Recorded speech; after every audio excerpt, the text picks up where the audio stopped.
ici. C'est un manque d'humanité. La famille d'Erwin Wagner-Giraldo a finalement été expulsée du pays lundi.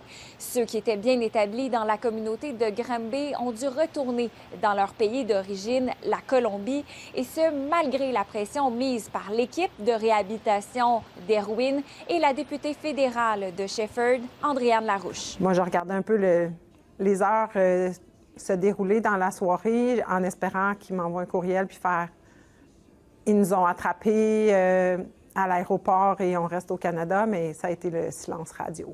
C'est vraiment d'une grande tristesse pour M. Giraldo et sa famille. Pour une situation qui s'était passée ici, un accident sur un lieu de travail, ici même au Québec. On a envoyé des courriels, on a parlé à des gens du cabinet des deux ministres, donc Sécurité publique, Immigration. Et dans les deux cas, malheureusement, nos demandes ne semblent pas avoir été entendues, écoutées, lues. L'expulsion de cette famille du Canada est une de trop, selon le directeur de l'organisme Seri. Moi-même, je l'ai vécu. Mes parents ont été déportés aussi il y a quelques années. Ils ont passé un peu le même processus, marché, traversé la frontière à pied, après ça, se présenter devant les autorités. Et ce sont des gens qui ont laissé tout en arrière. Il y a des situations qui mettent sa vie en péril, en danger. C'est pour cela qu'on doit quitter, malgré le fait qu'on a tout. Et retourner, parfois, on ne retrouve pas tout. Je pense que c'est plus Immigration Canada qui l'a échappé, malheureusement. Je suis un peu perturbée parce qu'il y avait sa vie ici, ils ont fait leur francisation, leur fille est établie ici. Pour moi, c'est difficile d'aller à la Colombie pour chercher une personne qui prenne soin de mon bras droit.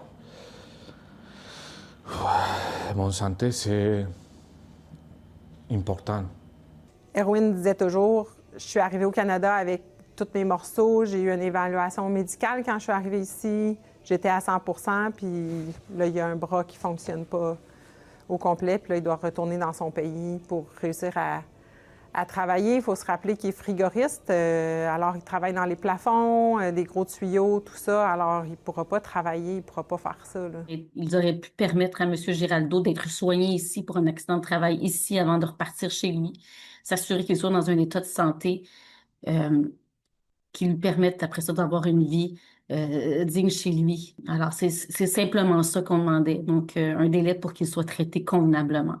Alors que des experts expliquaient qu'ils craignaient qu'il ne puisse pas recevoir ces traitements-là chez lui. Les deux ministres fédéraux n'ont pas retourné nos demandes d'entrevue. À Granby, Alexandra Paré pour Nouveau Info.